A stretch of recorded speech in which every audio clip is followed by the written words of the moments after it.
அன்புலங்களே, மாதா தொலைக்காட்சி நேயர்களே, நற்செய்தி மலர்கள் என்கின்ற இந்த நிகழ்ச்சிக்கு உங்கள் அனைவரையும் அன்போடு வரவேற்கிறோம். உங்கள் அனைவருக்கும் எங்களுடைய வணக்கங்களும் வாழ்த்துக்களும்.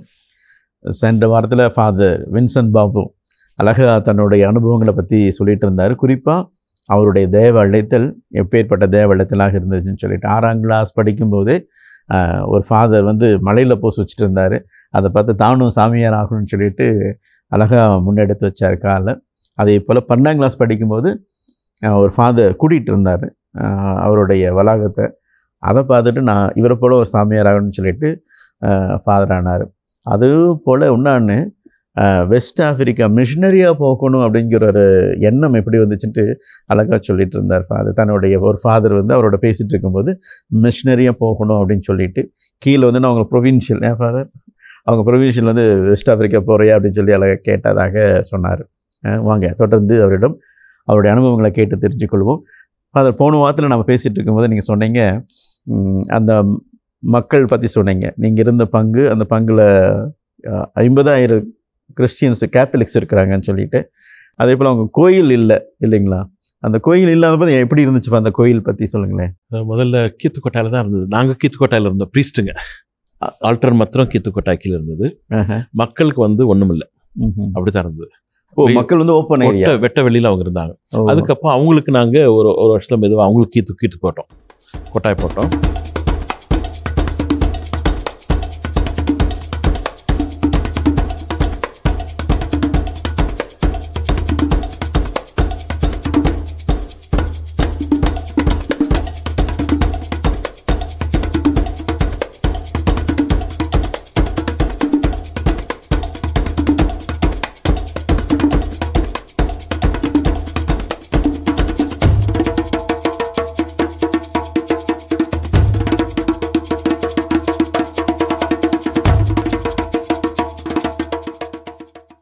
ஆனால் மழை வந்தால் நனைஞ்சு போயிடும், இத்து போயிடும், உடெல்லாம் அது விழுந்துடும். இப்படி போயிட்டு இருந்தது 2 வருஷம். அந்த மாதிரி நேரங்களில் தான் இப்போ உங்கள் மேலேயும் மழையில் விழுகும். ஆமாம், எல்லாம் விழும். அப்போ யாரும் இது பண்ண முடியாது, நற்கரணை மட்டும்தான் பண்ணுவீங்க.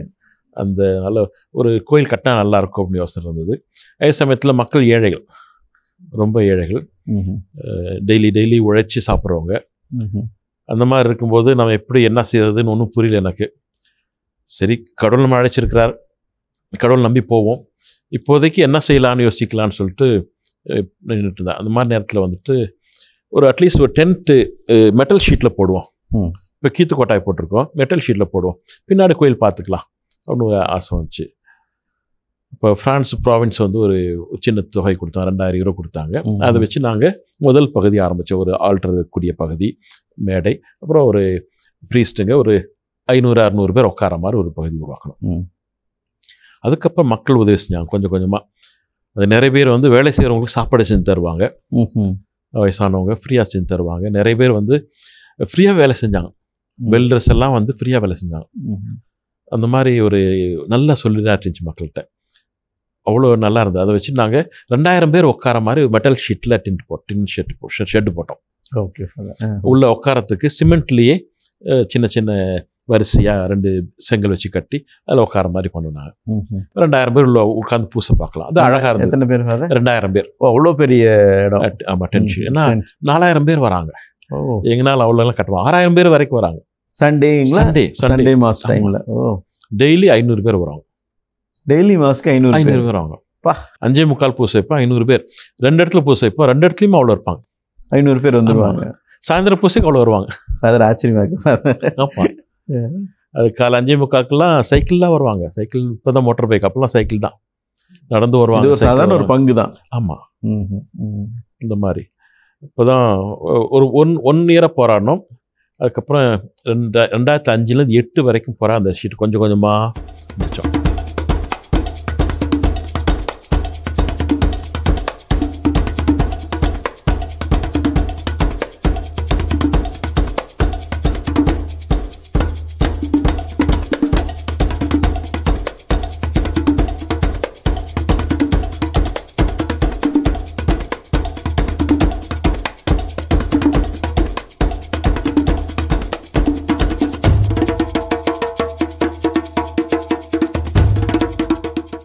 அதே சமயத்தில் உணர்ந்து நாங்கள் என்னதான் மெட்டல் ஷீட் போட்டாலுமே புழுதி புயல் அடிக்கும்போது மண்ணெல்லாம் ஃபுல்லாக உள்ள வரும்.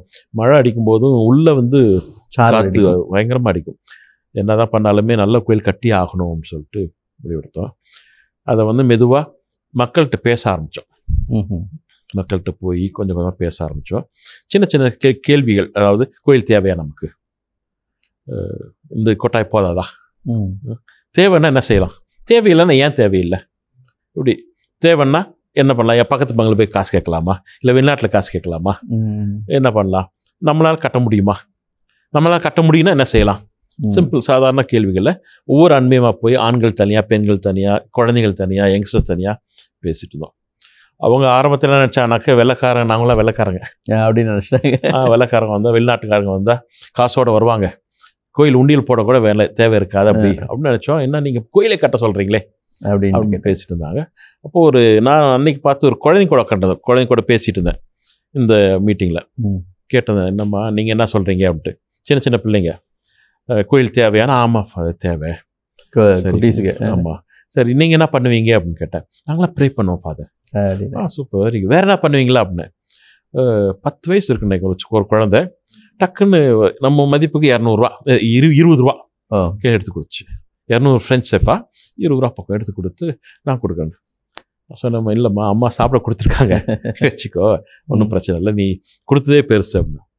அந்த பிள்ளை என்ன சொல்லுச்சுனாக்க, ஃபாதர் நான் கொடுக்குறேன், அவங்க மேலே மாமும் கோட்டை அப்படின்னு, அதாவது நான் கொடுக்குறேன் அப்படின்னு, நீங்கள் இப்படி வேணான்றீங்க அப்படின்னு. எனக்கு ஒரு மாதிரி ஆயிடுச்சு. அது வந்து ஜான் காஸ்பிள் 6வது நடிச்சு அதிகாரத்தில் இந்த மாதிரி இந்த குழந்தை தந்த மாதிரி இருந்துச்சு. எனக்கு ரொம்ப உணர்வுபூர்வமாக எனக்கு ஷாக்காக இருந்துச்சு. நான் அதுதான் எக்ஸாம்பிளாக சொன்னேன் பங்குலேயே. நம்ம பெரியவங்க கால்குலேட் பண்ணுறோம், சின்ன குழந்தைங்க பாருங்கள் இருக்கிற கொடுக்க மனசு இருக்குது அப்படின்ட்டு அதை சொன்னேன். அது வந்து உண்மையிலே எல்லாருமே எடுத்துக்கிட்டாங்க. அதுக்கப்புறம் ஒரு உந்துதலாக இருந்தது. 2008 நாங்கள் அந்த பிள்ளை விஷயத்தான் முதல் கல் வச்சோம். ஏன்னா முதல் கான்ட்ரிபியூட் அந்த குழந்தை, அதனால அந்த பொண்ணு தான் ஆரம்பிக்கணும், அந்த பிள்ளை தான் வச்சு. அதை நான் பித்தளை எழுதி வச்சிருக்கேன் இன்னும். ஒனரின் கேந்தகான்ற பேர் அந்த பிள்ளை பேர், பொண்ணோட பேர். அதை எழுதி இந்த வருஷம் இந்த பிள்ளை கையால் நாங்கள் முதல் கல் போட்டுருக்கோம். கோயில் இருக்க வரைக்கும் இருக்கணும் அந்த பிள்ளை பேர் அப்படின்ட்டு வச்சோம். அதுக்கப்புறம் கொஞ்சம் கொஞ்சமாக வேலை ஆரம்பிச்சது. நிறைய பேர் வந்தால் என்ஜினியர்ஸ் எல்லாம் பார்த்து பேசினேன். அப்பாவோட வீடு கட்டுறோம், கடவுள் நிச்சயம் உதவி செய்வார், நீங்கள் அப்பாவுக்கு செய்யுங்க, ஃப்ரீயாக செய்யுங்க, அப்பா வீடு நீங்கள் நிச்சயம் ஆசீர்வதிப்பார். அவங்களும் ஒத்துக்கிட்டாங்க. ஒத்துக்கிட்டு 6 பேர் இருந்தாங்க, 4 பேர் கடைசி இன்னைக்கு வரைக்கும் இருக்கிறாங்க. சரிங்க. இன்னைக்கு வரைக்கும் ஒரு பைசா வாங்குறதில்ல.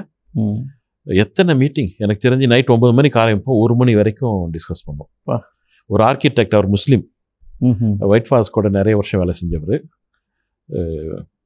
அவர் வந்து எங்கள் என்ஜினியர் ஒருத்தரோட 10 வருஷமாக அவருக்கு எக்ஸ்ட்ரா வேலை செஞ்சுருக்கார். அவர் தான் அந்த பிளான் போட்டு கொடுத்தார். இது வந்து 9வது வெர்ஷன். சரி, எல்லாமே ஃப்ரீ. அதை மக்கள்கிட்ட ப்ரொஜெக்ட் பண்ணி, பேரிஷ் கவுன்சில்கிட்ட ப்ரொஜெக்ட் பண்ணி, எல்லா பக்கமும் பேசி, அன்பியமாக பேசி, அன்பியத்தையும் ஜோனாக பிரித்து, ஒரு 46 அன்பியம் இருக்குங்கள. சரி, அதை வந்து சின்ன சின்ன ஜோனாக பிரித்து இப்போ கிட்டத்தட்ட 280 ஜோன் இருக்குது. இப்போ நம்ம ஒரு விஷயம் சொல்லணுன்னாக்க 7 அன்பியத்தை ஒரு கோஆர்டினேஷன் பிரிக்கிறோம், 7 பேர் இன்சார்ஜ், 7 பேர் சொன்னாக்க அன்பிய தலைவர் சொல்லுவாங்க, அன்பிய தலைவர் ஜோன் ரெஸ்பாண்டர் சொல்லுவாங்க. நைட்டே விஷயம் போயிடும், வீடு வீடாக 50,000 பேருக்கு விஷயம் போயிடும். அவங்க உருவாக்கி அதே மாதிரி காசு கலெக்ஷனுக்கும் அவங்க யாரையும் ஃபோர்ஸ் பண்ணுறதில்ல. நீங்கள் வந்து வருஷத்தொடக்கத்தில் கடவுள்கிட்ட சொல்லுங்கள் உங்களால் எவ்வளோ கொடுக்க முடியும்ட்டு. அதை மாதம் கொடுங்க, கடவுள் கொடுத்தா கொடுங்க, இல்லைன்னா கவலைப்படாதீங்க அப்படின்னு சொல்லிட்டு முதல் வாரம் இந்த மக்கள் போய் இந்த ஜோன் ரெஸ்பான்சிபிள் போய் வீடு வீடாக கலெக்ட் பண்ணுவாங்க. அவங்க வந்து இந்த கார்டில் கையெழுத்து போடுவாங்க, இவ்வளோ வாங்கினன்ட்டு. அவங்க இவங்க ரெசிப்டை நான் இவ்வளோ தந்தேன்னு கையெழுத்து போடுவாங்க. இது அன்பிய தலைவர்லாம் சேர்ந்து வாங்கி கொண்டு வந்து தருவாங்க. இது போக மந்த்லி ஒரு கலெக்ஷன் அதை எடுத்து இது பண்ணுவீங்க. அப்படிதான், பெருசாக இல்லை, சிம்பிளாக பண்ணிகிட்டு இருக்கோம், கொஞ்சம் கொஞ்சமாக பண்ணிகிட்டு இருக்கோம். இப்போ பண்ணிகிட்டு இருக்கிறீங்க, அப்படியே ப்ராசஸ் போயிட்டு இருக்கு. இப்போ வந்து கோயில் ஆல்மோஸ்ட் முடிஞ்சு போச்சு. You can see the images.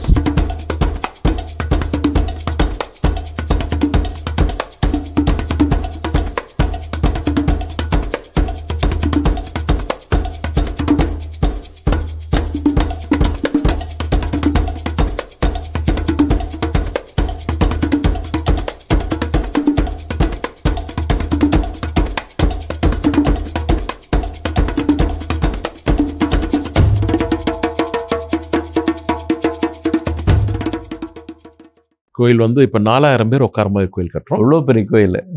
அதில் வந்து பின்னாடி வந்து கேலரி 2000 பேர். கேலரி கீழே வந்து 6 ஹால் இருக்குது. ஒரு ஹால் வந்து bearish council plus multipurpose hall மாதிரி, மற்ற ஹால் கேட்டிஷன் இதெல்லாம் செய்யலாம். ஒரு ஹால் வந்து யூக்கரிஸ்டிக் அட்ரேஷன், நித்திய ஆராதனை, நித்திய ஆராதனை அட்லீஸ்ட் ஆராதனை மையம் அது மாதிரி இருக்குது. ஃபர்ஸ்ட் ஃப்ளோரில் 13 ரூம் பேரிஷ் ஆஃபீஸ்க்கு. ஓகே. இது ஸ்ட்ரக்சர்லாம் முடிஞ்சு, பூச்சி எல்லாம் முடிஞ்சு, ஜன்னல் ஃப்ரேம் எல்லாம் போட்டோம். இந்த அளவுக்கு வந்துருந்தாங்க. ஓகே. ஒன்றும் இல்லாமல் குடிசையில் வந்து பெரிய ஸ்ட்ரக்சர் ஆயிருக்கு. இந்த அளவுக்கு வந்திருக்கும்.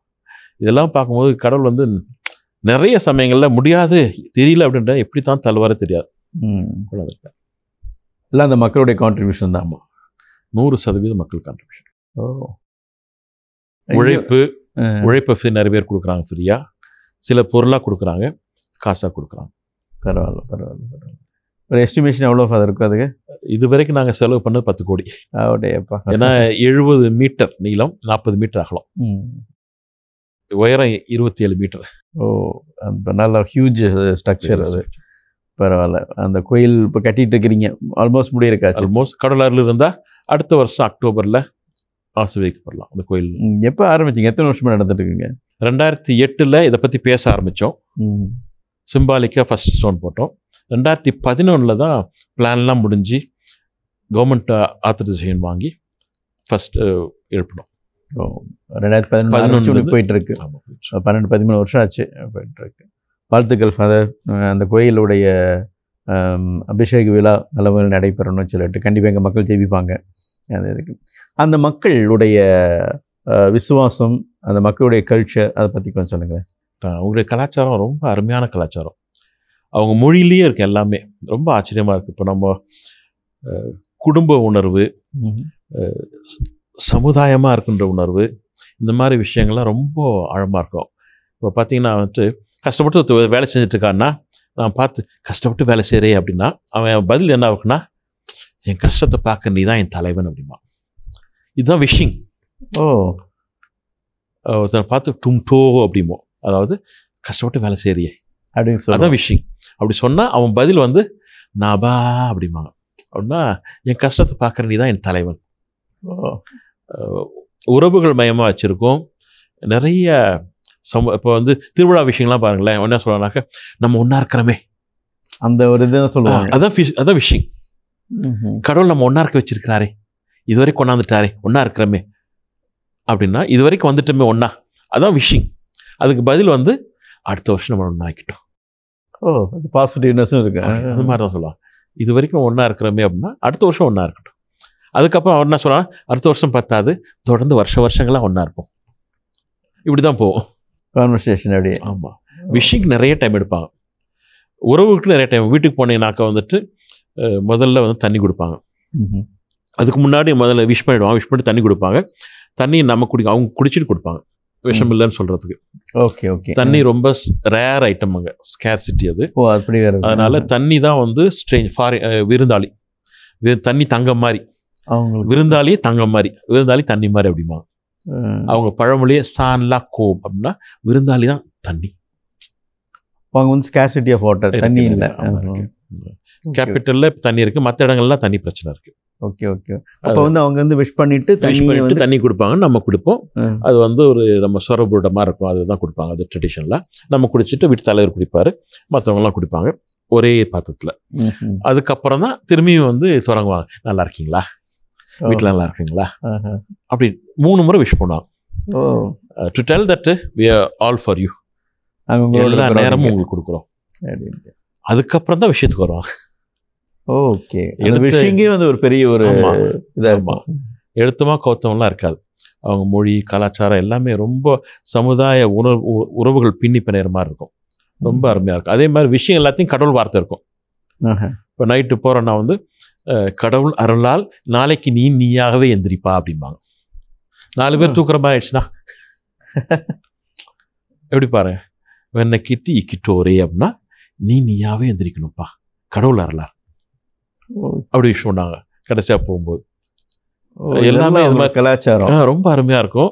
ரொம்ப அனுபவபூர்வமாக வாழ்க்கை உறவுகள் சார்ந்த விஷயமாகவே இருக்கும். ரொம்ப அருமையாக இருக்கும். மரியாதை, அவ்வளோ மரியாதை. பெரியவங்களுக்கு அவ்வளோ மரியாதை. கிராமத்துலாம் போனாக்க வயசானவங்களுக்கு அவ்வளோ மரியாதை இருக்கும். போய் முட்டி போட்டு தான் விஷ் பண்ணுவாங்க. ஓகே. அந்த மாதிரி இருக்கும். ஃபாதர், நீங்கள் சேரின்னு சொல்கிறீங்க அப்படின்னா கன்சிஸ்டடாக இருக்கும், பயங்கர வீடுகள் அதெல்லாம் அப்படி இருக்கும். பட் இருந்தாலும் அந்த கலாச்சாரம் வந்து பயங்கரமாக இருக்குது, நல்ல ஒரு கலாச்சாரம் இருக்குது. எந்த சின்ன சின்ன வீடு போனாலும் இந்த கலாச்சாரம் இருக்கும் இல்லைங்களா? நம்ம கட்டாயமாக நான் சரி ஏன் சொல்கிறேன் வந்து கேபிட்டலில் வந்து குவிஞ்சிருக்கிறாங்க. ஓகே. கிராமப்புறத்தில் இப்படி இல்லை. கிராமப்புறம் வந்து லைஃப் வந்து ரொம்ப ரிலாக்ஸ்டு. ஓகே. 3 மாதம் தான் மழை பெய்யும். August September, July August September அந்த சமயத்தில் விவசாயம் பண்ணுவாங்க கடவுளாரில். அதை எடுத்து வீட்டு வாசல்லே பெரிய குதிர் கட்டி அதில் வச்சுக்குவாங்க. 9 மாதம் ஆடு மாடை மேய்ச்சிக்கிட்டு இதை பார்த்துக்கிட்டு இதை வச்சு சாப்பிட்டுட்டு லைஃப் வந்து ரிலாக்ஸ்டாக இருக்கும். கேபிட்டல் வந்து கூஞ்சிருக்கும், அப்படி கிடையாது. அந்த லைஃப் வேறு. பிஸ்னஸ் அவங்க தான் வந்துட்டு கச்ச கச்ச கச்சன்னு ஒரு வித்தியாசமான இறுக்கமான ஒரு நிலையில் இருக்கிறாங்க. அந்த கலாச்சாரங்களை பற்றி சொல்லும்போது அழகாக ஒன்று சொன்னீங்க, இந்த மரியாதை கொடுத்து இது பண்ணுறது, அதே போல் விஷ் பண்ணிட்டு இது பண்ணுறது, அந்த அது மொழியிலேயே கலந்துருக்குன்னு சொன்னீங்க. ஸோ இது போல் வேறு ஏதாவது கலாச்சாரங்கள் அவங்க இன்ட்ரெஸ்டிங்கான கலாச்சாரங்கள்? அவங்கள வந்துட்டு குடும்பத்துக்கு ரொம்ப முக்கியம். அது சும்மா சொல்ல முடியாது. எந்த அளவுக்கு நான் வந்துட்டு வீட்டு பெரியவங்க கேட்காம செய்கிறதில்ல. அது இருக்குது எல்லாத்துலேயுமே. அது இன்னொன்று என்ன ரொம்ப டச் பண்ண விஷயம்னா வந்துட்டு ஒரு முறை பஞ்சம் வந்தது. நான் கேப்டில் இருக்கிறேன் இல்லைங்களா, நிறைய பேர் வீடுகளில் நிறைய குடும்பம் வந்து தங்கிடுச்சு. ஓகே. நான் வீடு விசிட் பண்ணும்போது பார்த்து நிறைய பேர் இருக்காங்க. என்ன விஷயம் அப்படின்னா, 15 வருஷம் மழை இல்லைங்களா, இவங்கெல்லாம் எங்கள் குடும்பம் அங்கே என்ன பண்ண ஒன்றும் இல்லை, அதனால் இங்கே வந்துட்டாங்க. இப்போ நீங்களும் கஷ்டப்படுறீங்களே. அப்படி இல்லை, எல்லாம் கஷ்டம்தான், என்கிட்ட கொஞ்சம் இருக்கிற வரைக்கும் ஒன்றா சாப்பிடுவோம். ஓ, அதுக்கப்புறம் கடவுள் பார்த்துக்குவார். ஷேர் பண்ணி சாப்பிடுறது எப்படி பாருங்களேன், இதெல்லாம் எனக்கு புரிஞ்ச கஷ்டமாக இருந்தது. இப்போ நம்ம இங்கே வந்து அந்த மாதிரி யோசிக்கிறது ரொம்ப கஷ்டம் இல்லைங்களா. எனக்கு குடும்பம்னு ஆயிடுச்சுன்னா என் குடும்பம் தான், அதுக்கு மேலே தான். பஞ்சம் ஆன உடனே எல்லாரும் இங்கே வந்து உட்காந்துக்கிறாங்க. அதை அவர் தப்பாக எடுத்துக்கிறது இல்லை. அது என்ன சொல்கிறாருனாக்க, என் குடும்பம் எங்கிட்ட இருக்குது, நான் தான் பார்த்துக்கணும் அப்படிங்கிற பார்த்துக்கணும், எங்கிட்ட இருக்கிற வரைக்கும் சாப்பிடுவோம், அதுக்கப்புறம் கடவுள் பார்த்துக்குவார். அதெல்லாம் ரொம்ப ஆச்சரியமாக இருந்தது. குடும்ப உணர்வு, குடும்பம். இன்னொரு விஷயம் ரொம்ப ஆச்சரியமாக இருந்ததுன்னா வந்துட்டு எத்னி அதுக்குள்ளே சண்டை வரக்கூடாதுன்னு சொல்லிட்டு அவங்க முன்னோர்கள் அருமையான விஷயம் செஞ்சுருக்காங்க. இங்கே ஒரு குரூப். நம்ம இப்போ நம்ம வந்து இனம் சொல்கிறோம், இந்த இனம் அந்த இனம் சொல்கிறோம். நம்ம தமிழ் நம்ம இந்தியாவிலே நிறைய ஜாதிலாம் இருக்கு இல்லைங்களா. அது போல் அவங்களோட இனம், இந்த இனம் அந்த இனம் வேறு மொழியே இருக்கும், அவங்க இனம் வேறு வேறு. ஆனால் என்ன ஆயிடுச்சுன்னா வந்துட்டு ஒரு எத்தனியை இன்னொரு எத்தனியோட இணைச்சி வச்சிடறாங்க. என்ன சொல்கிறாங்கன்னா, இந்த எத்தனி உன்னுடைய ஸ்லேவ் அப்படின்னுறாங்க. அதை வந்து ஒரு பிளசன்ட்ரின்னு சொல்லுவாங்க, ஒரு தமாஷ் பண்ணுறதுக்காக. சமூக விளையாட்டு, மாமச்சாலாம் கல்யாணத்தை விளையாடுவாங்க இல்லைங்களா, அது போல் எத்தனி விளையாடு. ஆரம்பத்தில் எனக்கு ஷாக்கிங்காக இருந்தது. ஒரு டெத்துக்கே வந்துட்டு பாடி இருக்குது. ஆலயத்தில் அவர் வந்து இன்ட்ரொடக்ஷன் சொல்கிறாரு, அந்த எத்தனை யாராக இருந்தால் வெளில போயிடுங்க அப்படிங்கிறார் கோயிலில். எனக்கு என்னடா இப்படி சொல்கிறாங்களே இருந்துச்சு. அவங்களாம் எந்திரிச்சுன்ட்டு வா நான் பார்த்துக்கிறேன் அப்படின்ட்டு பேசாமல் உட்காந்துருந்தாங்க போகல. அதுக்கப்புறம் பாடி எடுக்கும்போது அவங்க வந்துட்டு சொன்னேன்ல வா இப்போ அப்படின்னு சொல்லிட்டு விளையாட்டு பாடி எடுக்க விடல. அப்புறம் கல்லறையில் இப்போ அவங்க படுத்துக்கிட்டாங்க. ஆனால் இது எல்லாமே விளையாட்டு, நத்திங் இஸ் அஃபென்சிவ். இதை வந்து சந்தோஷமாக எடுத்துக்கிறாங்க. இப்போ என்ன நீ என்னோட ஸ்லேவ் தான்டா அப்படின்னு சொல்ல முடியும். அவனு சிரிச்சே சரி. இது வந்து தப்பாகவே சொல்ல முடியாது. அவங்களுக்கு இன்னொரு தீனி இருக்கும், இவங்களுக்கு இன்னொரு தீனி இருக்கும். எல்லாருமே இது ஒரு விளையாட்டாக தான் எடுத்துக்கிறாங்க. இப்போ ரோட்டில் ஒரு ஆக்சிடென்ட் நடந்துருச்சு, சின்னதாக இடிச்சுக்கிட்டாங்க. இறங்கினோடனே நீ அந்த ஊரா, அந்த எத்தனியா, சரி ஏன் ஸ்லேவ், நீ என்ன பண்ணி அப்படி தான் பண்ணுவேன். அது சண்டை வந்து தமாஷாயிடும். வித்தியாசமான ஒரு கல்ச்சர், வித்தியாசமாக இருக்குது. ரொம்ப ஆச்சரியமாக இருந்துச்சு எனக்கு. நம்ம வந்துட்டு கொஞ்சம் இது தொட்டாலே உணர்வுபூர்வமாக போயிடும், வெட்டு குத்துன்னு கூட ஆகிடும். அங்கே வந்துட்டு முன்னோர்கள் எவ்வளோ யோசிச்சிருக்காங்க பாருங்களேன். வரக்கூடாது. சில நாடுகள், ஆப்பிரிக்க நாட்டில் இந்த எத்தனை சண்டை இருக்குது, வெட்டு குத்து இருக்குது நிறையா. ஆனால் இங்கே வந்து கிடையாது. எந்த எத்தனைக்கு சண்டையே கிடையாது. அருமையாக இருக்குது. இதெல்லாம் வந்து எனக்கு தொட்ட விஷயங்க. அவ்வளோ எனக்கு ஆச்சரியமாக இருக்குது ஃபாதர். அது ஒரு ஃபியூனரில் வந்து ரொம்ப ஷாக்கிங்காக இருக்குது. நீங்களே எந்திரிக்க போங்க அப்படின்னா பயங்கர அஃபென்ஸ் ஆகிட்டு போயிடும். ஒரே என்னடா அவங்க வந்துட்டு தே நோ இஸ் எ பிளசன்ட்ரி. கல்யாணத்தில் மாமா தொந்தரவு பண்ணுற மாதிரி, சில மச்சான் தொந்தரவு பண்ணுற மாதிரி, வம்பு கிழக்கிற மாதிரி, அது வந்து அப்படி தான் பண்ணணும். Okay, they do that way. It's not offence. That's so they tie the relationship. உறவுகளை மேம்படுத்திக்கிறாங்க அவங்க. அது ரொம்ப ஆச்சரியமாக இருந்துச்சு. என்னால் ரொம்ப எவ்வளோ நம்ம நாட்டு இப்படி இருந்தால் எவ்வளோ நல்லா இருந்திருக்குமே அப்படின்னு நான் நினச்சி பார்த்துருக்கேன். Okay okay. நல்ல ஒரு புது கலாச்சாரம், புதிய விஷயம் அது ஓகே. மோசின்ற இனத்தில் அவங்க மத்தியில் இருக்கும்போது நான் போனதுலேருந்து அவங்க கூட தான் வந்திருக்கேன். மோசி அப்படின்னு மோரே பேசுகிற ஒரு எத்தனி, ஓகே. அவங்க கூட தான் பணி செய்கிறேன். அவங்க மொழி படித்து அவங்க கூட தான் பணி செஞ்சுட்ருக்கிறேன். மற்ற எத்தனையும் அவ்வளோ தெரியல எனக்கு. நான் அங்கேயே இருந்துட்டேன். மோரே பேசுகிற ஒரு எத்தனி சமூகம். அவங்க எத்தனியோட பேர் வந்து மோசி. ஓகே. மோசின்ற ஒரு சமூகம், அவங்க கூட தான் இருந்தேன் நான். நிறைய விஷயம் இருக்குது, நிறைய சொல்லலாம். அவங்களுடைய கலாச்சாரத்தில் வந்து மேரேஜில் எப்படி நடக்கும்? ஒன்று வந்துட்டு இஸ்லாம் முன்னாடி வந்தது, அதனால் பாலிகமி அவங்கள்ட்ட இருக்குது. ஓகே. அதுக்கு முன்னாடி அனிமிஸ் நிறையா, அதுதான் அவங்களுடைய வழிபாட்டு. பாலிகமின்னா ஒரு ஆணுக்கு நிறைய பெண்கள் இருக்கிறது, அதுதான் இருந்தது. அதே வந்து அவங்க கலாச்சாரத்தில் அப்படி இருந்தது. ஆண் நிறைய பெண்களை இருந்து வச்சு திருமணம் செய்து கொண்ட முறை இருந்தது. இஸ்லாம் வந்தோடனே அதுவும் வந்து ஒன்றா தான் இருந்தது. திருச்சபை வந்தது வந்து கிறிஸ்தவம் வந்து 125 வருஷங்களாக தான் வந்துருக்கு. இந்த வருஷம் தான் வந்து நாங்கள் ஜூப்ளி கொண்டாடுறோம், 125 வருஷம். மக்கள் கொஞ்சம் கொஞ்சமாக மூணகம் வந்துட்டு இருக்கிறாங்க. அது இருக்குது, ஒருத்தருக்கு ஒருவர் அந்த வந்து புரிஞ்சுக்கிறாங்க, அதனுடைய வேல்யூ தெரிஞ்சுக்கிறாங்க, அதோட மதிப்பு தெரிஞ்சுட்டு இப்போ நிறையா இதுக்காகவே கிறிஸ்தவத்துக்கு வராங்க. Okay okay.